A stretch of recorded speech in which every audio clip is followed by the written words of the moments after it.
اللہ کی ذکر کی کیفیت اہل ذکر کے پاس سے نصیب ہوتی ہے، اور یہ جب نصیب ہو جائے تو پھر نسیان زائل ہو جاتا ہے۔ اور جب اہل اللہ کی مجلس سے بندہ دور ہٹ جائے تو پھر کیا ہوتا ہے کہ پھر بندہ خدا سے غافل ہونا شروع ہو جاتا ہے،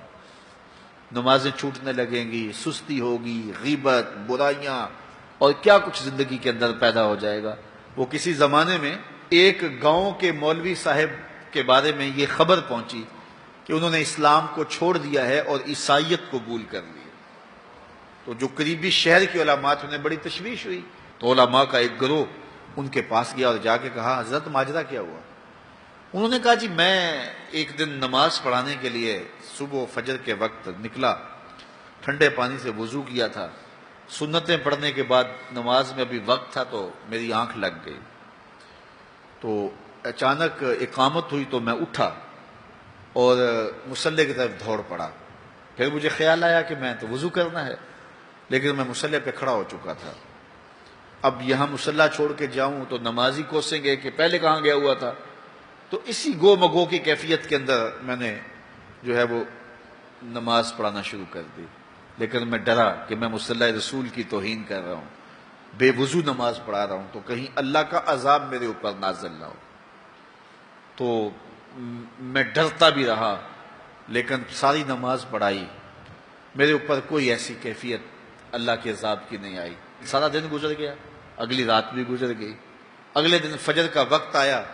تو پھر میرا وضو ٹوٹ گیا، تو پھر میں نے کہا اب ٹھنڈے پانی سے وضو کیا کرنا ہے، پھر میں مصلی پہ چڑھ گیا، حتیٰ کہ میری عادت ہو گئی، اور میں پہلے تو ڈرتا تھا کہ اللہ کا عذاب میرے اوپر نازل نہ ہو، اور پھر یہ بھی خوف ختم ہو گیا۔ پھر ایک دن میں غسل کی حاجت سے تھا اور میں نے غسل کرنے کی بجائے فجر کی نماز پڑھا دی۔ اس دن میں دوبارہ ڈرا کہ کہیں اللہ کا عذاب نازل نہ ہو جائے، تو کہا سلام پھیرا تو میرے اوپر اللہ کا کوئی عذاب نازل نہیں ہوا۔ تو میں نے اسلام کو چھوڑ دیا کہ اسلام سچا دین ہوتا تو میں اتنی توہین کی ہے مصلی رسول کی، اتنی توہین کی ہے اللہ کے گھر کی،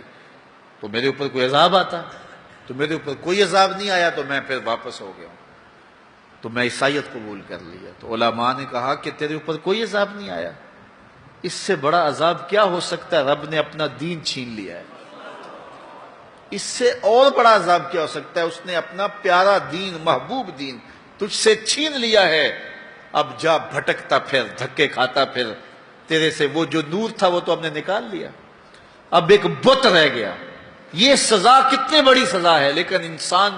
مادی سزاؤں کو سزا سمجھتا ہے، وہ سمجھتا ہے کہ دولت چھین لی جائے گی، کاروبار بند کر دیا جائے گا، مجھے پریشانیاں آئیں گی، میرے اعضائے بدنیاں توڑ دیے جائیں گے، آنکھوں کی بینائی اچک لی جائے گی، میرا ایکسیڈنٹ ہو جائے گا تو یہ سزا ہے، پتھر اتریں گے تو یہ سزا ہے۔ کہا یہ بھی سزا کی صورتیں تو ہیں، لیکن یہ سزا اوروں کو دی جاتی ہے، لیکن یہ کتنی گہری سزا ہے۔ فَأَنْسَاهُمْ أَنفُسَهُمْ، انہیں ان کی ذاتوں سے بے خبر کر دیا جائے، انہیں پتہ ہی نہ ہو کہ ہم دنیا پہ آئے کس لیے ہیں، مقصد حیات کیا ہے۔ ساری زندگی یوں گزار کے چلے گئے جس طرح ایک جانور گزار کے چلا جاتا ہے، کھایا پیا سویا آرام کیا چلے گئے، صرف اپنی خواہشات نفس کی تکمیل میں زندگی گزار دی۔ وہ تجھے اشرف بنایا ہے، تیرے سینے میں دھڑکتا دل رکھا ہے، تجھے اس نے اپنی امانتوں کا امین بنایا ہے، تو یہ بوجھ اٹھا کے چل پھر رہا ہے، اور اگر اس نے اس کو اتار دیا تو پھر یہ بہائم اور چوپایا ہو گیا۔ اولئک کالانعام بل ہم اضل، فرمایا یہ چوپایا ہے، چوپائے سے بھی بدتر ہے، اس سے بھی آگے چلا گیا۔